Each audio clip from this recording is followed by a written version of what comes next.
নমস্কার বন্ধুরা, আজ আমি ঝাড়খণ্ডের খুব ফেমাস ধুসকা বানাচ্ছি। খুব সহজ আর খুব টেস্টি। তাহলে চলুন শুরু করি।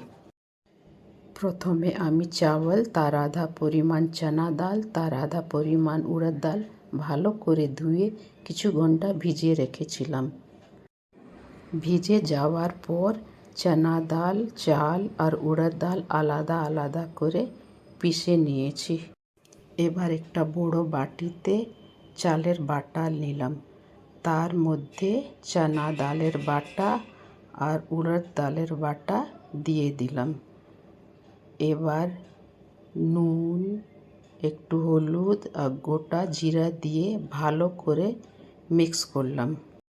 ব্যাটারটা ভালো করে মিক্স করলে ধুসকাটা খুব ভালোভাবে ফুলে ওঠে। এবার ব্যাটারটা ঢেকে কিছুক্ষণ রেখে দিলাম। কিছুক্ষণ পর ঢাকনা খুলে আবার একবার ভালো করে মিক্স করলাম। দেখুন, এইরকম কনসিস্টেন্সি হলেই ঠিক হবে। এবার কড়াইতে তেল গরম করলাম। তেল গরম হলে একটা একটা করে ব্যাটার দিয়ে ধুসকা ভেজে নিলাম। দুপাশে সোনালি রং হলে উঠিয়ে নিলাম।